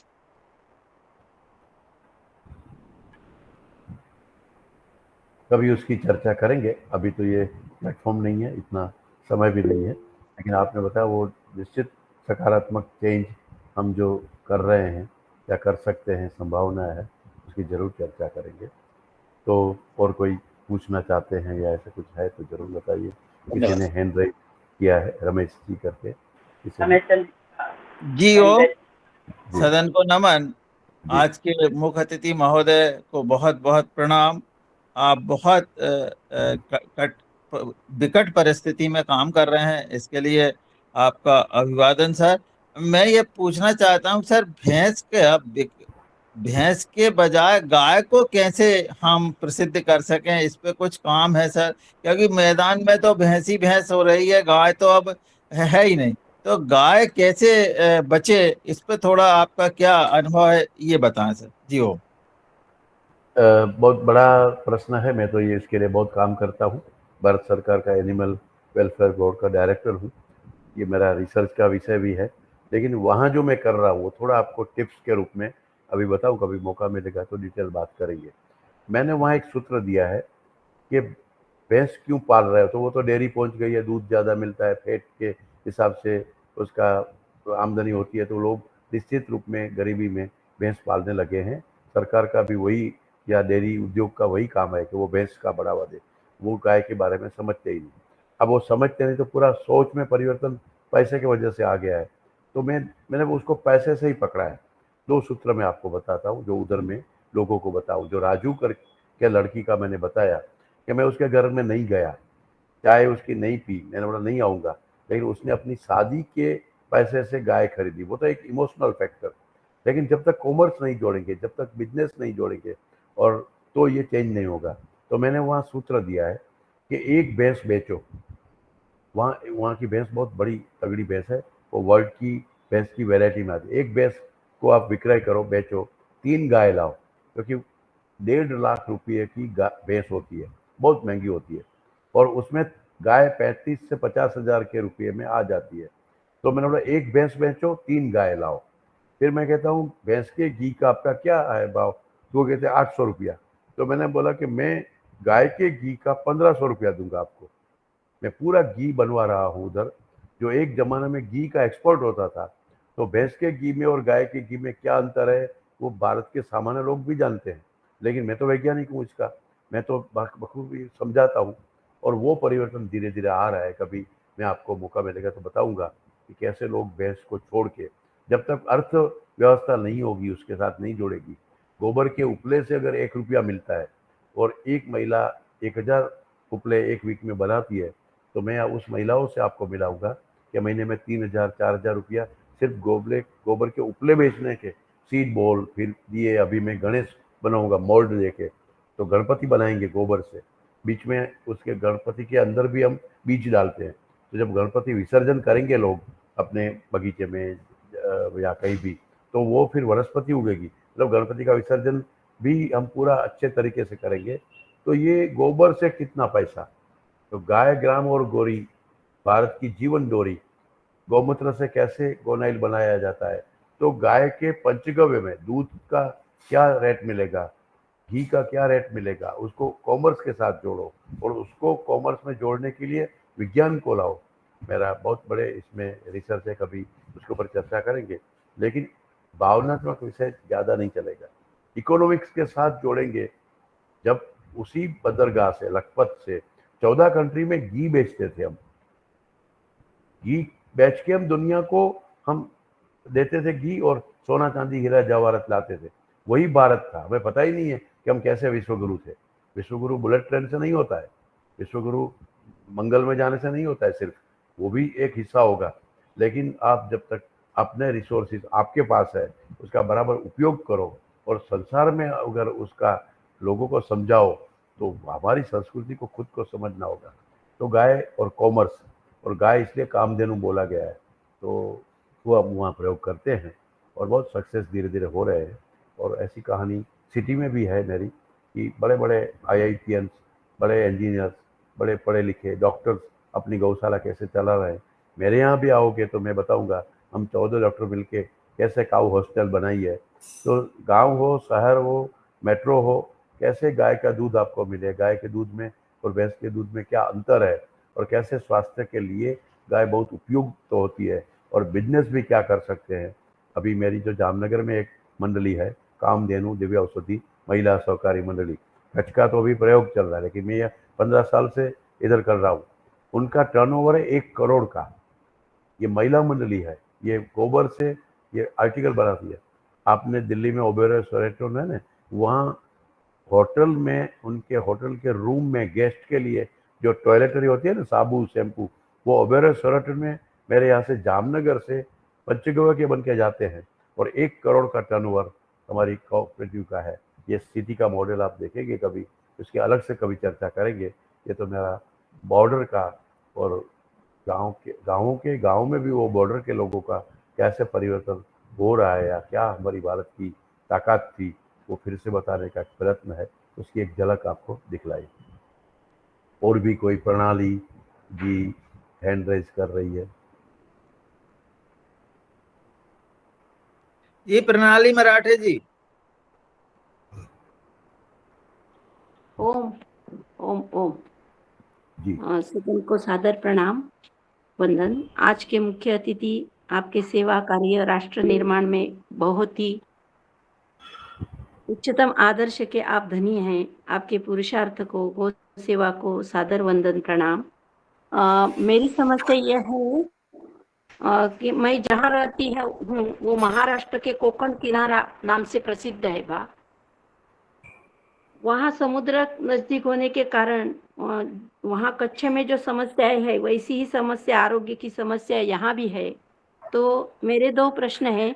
हीमोग्लोबिन बढ़ने के लिए क्या कर सकते हैं, और बाल झड़ना और त्वचा विकार के लिए उपाय कोई होगे? तो मुझे यहाँ काम करने वक्त ये समस्याएं बहुत ज़्यादा आती है, आँखों की आदि। ओम जी। प्रणाम। तो प्रणाली जी, आपके प्रश्न का उत्तर मैं पहले मेरे प्रेजेंटेशन में बता चुका हूँ। अभी इसमें चर्चा ज़्यादा करेंगे, लेकिन उत्तर है, गाय से उत्तर है। मेरी नवरात्रि होती है जब, तब मैं मौन रखता हूँ। दोनों नवरात्रि, चैत्र नवरात्रि और अश्विन नवरात्रि, और मैं गौशाला में ही रहता हूँ। उसी समय मैं रिसर्च करता हूँ, सिर्फ पंचगव्य लेता हूँ और कोई अनाज फल वगैरह मैं नहीं लेता हूँ। तो 1 साल पहले आपके ही कोंकण में, खास करके गोवा में, आपकी जो कोंकण की जो गाय है वो है श्वेत कपिला। उनके लिए मैंने तप किया था। श्वेत कपिला अभी जो रजिस्टर्ड गाय में आ गई है, पहले वो रजिस्टर्ड नहीं थी। जो भारत का एनिमल जीनोमिक सेंटर है उसमें आपकी श्वेत कपिला भी रजिस्टर हो गई है। अब इसको कोई मार नहीं सकता। अब उसका बचाने के लिए, उसकी प्रजाति को बड़ी करने के लिए, उनमें रिसर्च करने के लिए गवर्नमेंट ऑफ इंडिया इसमें मदद कर सकती है। तो श्वेत कपिला के लिए मैंने पूरी नवरात्रि गोवा में, वहाँ बिचोलिम में एक गौशाला है, वहीं मैंने तप किया था। मेरी एक स्टूडेंट आपको हेल्प कर सकती है, प्रतिभा जैन करके वहाँ है, वो आयुर्वेदाचार्य है। वो पतंजलि, मतलब बाबा रामदेव की प्रणाली से, प्रक्रिया से उनका परिवार पूरा जुड़ा हुआ है, और वो बहुत अच्छा काम करती है। मैं आपको नंबर शेयर करूंगा, वो आपके पास है। मैं तो फिर आपको बाल झड़ने की समस्या और ये आंखों की समस्या, त्वचा की समस्या की चर्चा का यह प्लेटफॉर्म न होने से मेरे को रोकता हूँ। मैं वैद्य हूँ, मुझे इच्छा भी हो जाती है, लेकिन उसके लिए आपको डॉक्टर ही दूंगा जो वो ट्रेन किया गया हुआ, और आपकी उसी सेवा में आप उसको कहीं लगा सकते हो, और आप उसी समस्या को समाधान के रूप में आप अपने जगह पे देख सकते हो।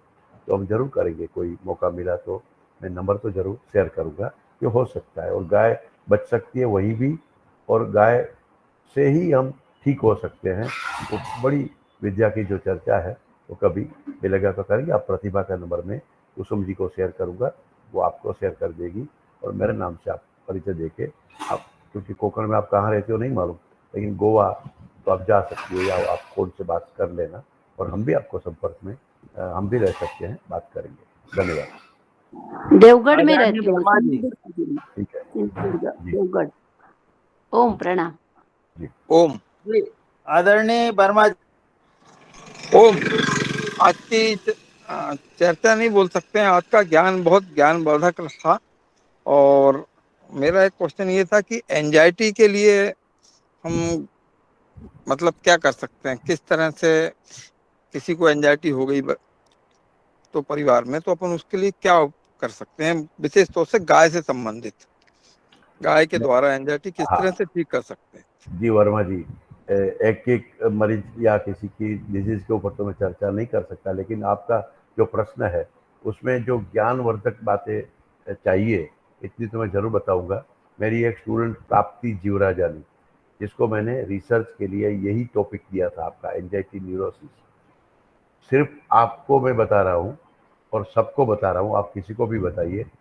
उनको मैंने प्रोजेक्ट में क्या दिया था, उनके एंजाइटी के जो मार्कर है हमारे, वो मार्कर बिफोर ट्रीटमेंट, डेली गाय को सिर्फ हाथ फेरना, उसके ऊपर कंधे से लेके पूंछ तक, और नीचे जो गला होता है वहाँ हाथ फेरना, और पूरे दिन में कभी न कभी ताज़ा सुबह 10 ml ताज़ा गाय का मूत्र पीना, और शाम को ताज़ा दूध, जिसको धारोष्ण दूध कहते हैं।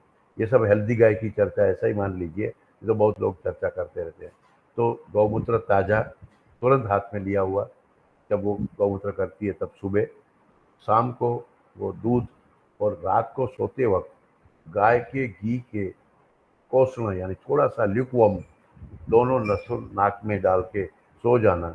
21 दिन के प्रयोग के बाद क्या रिजल्ट आता है, ऐसे 20 मरीज के ऊपर उसने रिसर्च किया है। तो ये तो हम तो रिसर्च करवाने वाले लोग हैं, और सीधा पेशेंट को कितना फ़ायदा होता है, आप किसी को भी ये सलाह दे सकते हैं। कोई डॉक्टर की ज़रूरत नहीं है उसमें। आप वो चेंज देखिए, उसके बिफोर और आफ्टर का। आप 15 मिनट जब हाथ फैलाती है कोई महिला या कोई पुरुष, बिफोर का बीपी और आफ्टर का बीपी 15 मिनट के बाद का, तो systolic BP will come down. आप देखिए, ये 20 दिन के बाद तो कितना चेंज होता है, वो तो सिग्निफिकेंट चेंज होता है। वो तो रिसर्च करते हैं, तो हमको बहुत बड़े मार्कर रखने पड़ते हैं। तो ये मैंने आपको बताया। तो इससे ज़्यादा दवाई की चर्चा तो हम इसमें नहीं करेंगे, लेकिन गाय से ही anxiety neurosis, depression, Parkinson's, headache, ऐसे बहुत से रोगों में हम काम करते हैं। मेरे स्टूडेंट्स के उसके रिसर्च भी है। कभी मौका मिला तो उसकी सिर्फ गाय के ऊपर ही चर्चा कभी करेंगे, तो आपको बहुत जानने को मिलेगा। ठीक है, 8:12 हुई है अभी, देखिए। बहुत बहुत शुक्रिया, धन्यवाद। सर, एक और आदरणीय मिथिलेश जी हैं, वो जी जी, पूछ लीजिए। उत्तर प्रदेश से जी हैं। हाँ मिथिलेश जी जी, ओम, सदन को प्रणाम, और जी। आज के जो हमारे मुख्य अतिथि हैं उनको मेरा हार्दिक प्रणाम। वो गाय के ऊपर जो चर्चा चल रही है, मैं भी इस पे कार्य कर रही हूँ, हमारी टीम भी लगी हुई है, लेकिन हम कुछ ना ज्यादा अच्छा नहीं कर पा रहे। तो मुझे ऐसा अंदर से आया कि आज मैं, जो लोग एक्सपर्ट हैं, जो परिवर्तन कर चुके, तो वो क्यों ना हमारे क्षेत्र में आ जाएं एक दो व्यक्ति। तो मैंने एक स्थान भी ढूंढ लिया है, गुरुकुल है, वहाँ बहुत सारी गायें हैं, लेकिन वहाँ की व्यवस्था बिल्कुल एकदम से, जिसे कहते हैं ना चौपट, ऐसी है। तो मैंने उस स्थान का चयन किया, चुनौती मान करके, कि हम यहीं से शुरुआत करेंगे। तो यदि हमें, जैसे महानुभाव आप हैं, जैसे आपने एक दो महिला की चर्चा की अभी, यदि हमारे क्षेत्र में ऐसे आ जाएं, तो मेरे यहाँ रहना होगा, वो सब मेरी जिम्मेदारी रहेगी। लेकिन वो ऊर्जा जब हमारे साथ मिलकर कार्य करेगी, तो हम थोड़ा तेजी के साथ परिवर्तन कर पाएंगे। जी, इसी के साथ मैं अपनी वाणी को विराम दूंगी। धन्यवाद। तो मिथिलेश जी, आपके लिए मेरा उत्तर यह है कि एक बार आप कुसुम जी से हमारा नंबर ले लीजिए, फ़ोन पे बात करिए, और मैं आपको निमंत्रण देता हूँ कि पहले हमारी जो महिलाओं ने कुछ किया है यहाँ जामनगर में, कच्छ में, 1-2 दिन इधर रहिए, 1 आध दिन आप उधर जाइए, हमारे साथ चलिए, देखिए कि वाकई में हो रहा है कि नहीं, कर सकते हैं कि नहीं, तो आप देख जाइए। और फिर हम भी आएंगे आपके यहाँ मुजफ्फरपुर और किसी को भेजेंगे भी। ये क्यों नहीं हो सकता? अगर आपने चैलेंज ली है और आपने मन में ठाना है तो गाय तो कामधेनु है, क्या नहीं हो सकता। हम तो बिल्कुल 20 साल से उसमें लगे हैं और वो जो देती है ना, ऐसा कोई नहीं दे सकता। तो जरूर आपकी अगर दिल की गहराई से आपने ये सोचा है तो जरूर परिवर्तन आप अपने जीवन में करके देखेंगे। धन्यवाद। जी कुसुम दीदी तो हमारे हम संपर्क में है, मेरी आइडियल दीदी भी हैं, तो उनसे मैं आपका नंबर ले लूंगी। और मेरा अनुरोध, क्योंकि मेरा तो इतना दृढ़ विश्वास हो गया है, मैं इतनी विश्वस्त हूँ कि परिवर्तन होगा और बहुत अच्छे से होगा, और रूट लेवल से हम चल रहे हैं। लेकिन हमें यदि वो ऊर्जा हमारे पास आ जाएगी तो हमारा कार्य और आसान होगा, और हम भी प्रयास करेंगे यदि हमें मौका मिलता है आप लोगों के पास आने का। इसमें भी कोई संशय नहीं है कि परिवर्तन नहीं हो सकता है, बस हमें एक ऊर्जावान जो कर चुके उनके अपने स्थान पे ज्यादा मुझे आवश्यकता इस समय लग रही है। जी जरूर धन्यवाद। जरूर करेंगे हम। धन्यवाद आदरणीय बहन। और मैं आगे, हमारा 8:15 हुए हैं, तो मैं आदरणीय कुसुम बहन जी से निवेदन करती हूँ कि आज के कार्यक्रम को अब हम समापन की तरफ चलते हैं। तो आप सभी हमारे साथ जुड़े। आदरणीय हमारे आज के मुख्य वक्ता जी है, योग शिक्षक है, और अन्य सभी भाई बहनों का आप आभार करें।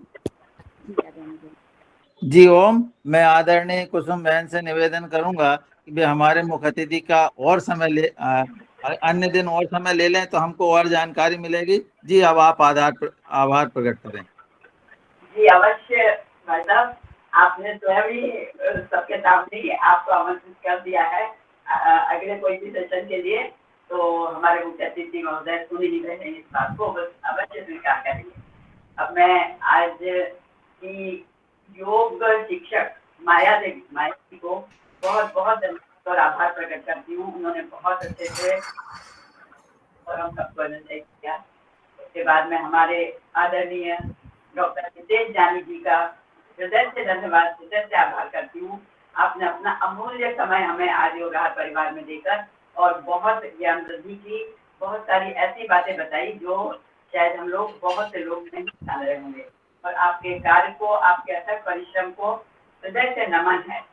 उसके साथ मैं सभी हमारे योगाहार परिवार के सभी सदस्य जो प्रतिदिन नियम से 5:30 बजे से 8 बजे तक जुड़े रहते हैं, बहुत ध्यान से योग करते हैं, बहुत एनर्जी से योग और हास्यास्पद भी कर लेते हैं, साथ में कुछ हंसी मजाक भी हो जाती है और साथ में ज्ञानवर्धन भी हो जाता है।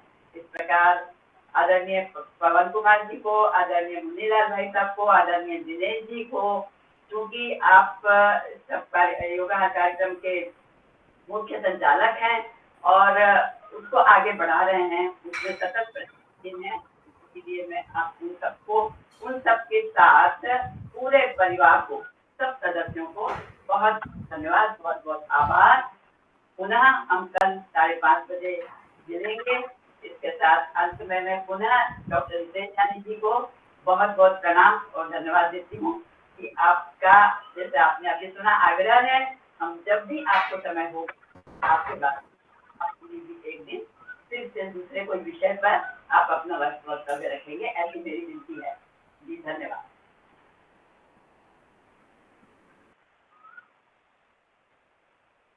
ओम प्रणाम। ओम धन्यवाद।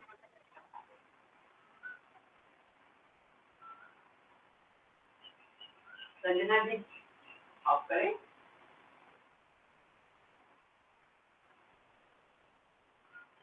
रंजना बहन को बहुत बहुत धन्यवाद।